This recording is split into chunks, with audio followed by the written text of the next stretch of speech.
we're asking such a huge amount, asking students to put their education on hold, we're asking people not to socialise in the normal way, and already we can see the impact that this is having on the UK economy and on business, on great companies. And so it's vital that we in government stand behind them when what we are asking everyone to do is so crucial for saving literally thousands of lives by defeating this virus. And I'm conscious as the days have gone by that people will want to know how long we are expecting them to keep it up. And I wanted to try to say something today about how I see the timescale of this campaign and where we're going and what we need to do. And I do think, looking at it all, that we can turn the tide within the next 12 weeks, and I'm absolutely confident that we can send a coronavirus packing in this country, but only if we take the steps, we all take the steps that we have outlined, and that is vital because that is how we're going to reduce the peak.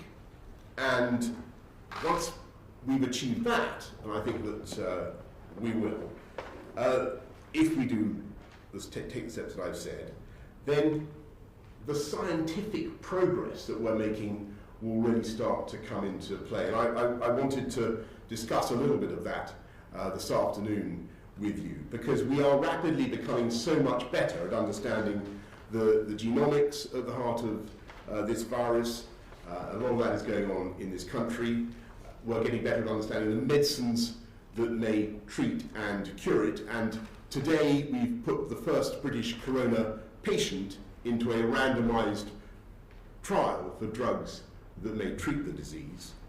UK experts, scientists expect to start trials for the first vaccine within a month. And above all, we're getting better at testing. This crisis is so difficult because the enemy is invisible.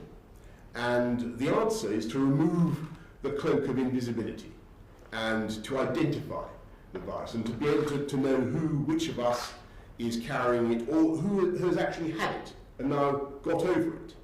And to give you an idea of what is coming down the track, we're in negotiations today to buy a so-called antibody test, as simple as a pregnancy test, that can tell whether you have had the disease. And it's early days, but if it works as its proponents claim, then we will buy literally hundreds of thousands of these kits as soon as practicable, because obviously it has the potential to be a total game changer.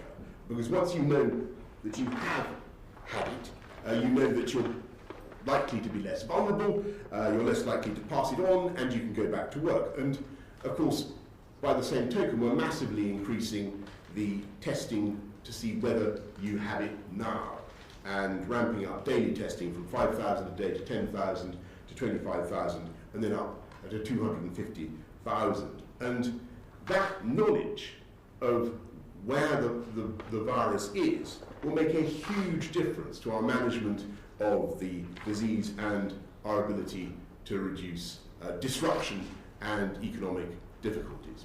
And I wanted to set that out because this is rapidly coming down the track, as I say, but it will take time to come on stream. And that is why, in the meantime, to get back to a theme that you know I'm going to repeat, it is absolutely vital that we follow the advice that we've been hearing over the last few days, the announcements that we've already made about staying at home if you have the symptoms, if your family has the symptoms, about avoiding unnecessary contact, avoiding gatherings where you may pick up the disease, pubs, bars, restaurants. Please follow all that advice scrupulously. Work from home if you possibly can. Wash your hands. And it's by this combination of ruthless, determined, collective action and scientific progress that we're already seeing that we will succeed. And I know how difficult it may be, or it may seem right now, but if we do this together, we will save, as I say, many, many thousands of lives. And to everybody in the UK business world, everybody who is worried about their jobs, and everybody who faces difficulties because of the advice that we are giving, I say to business, stand by your employees, stand by your workers, because we will stand by you. And you'll be hearing more about that in the course of the next day or so. And that is how, by a mixture of determined collective action and scientific progress, I have absolutely no doubt that we will turn the tide of this disease and beat it together.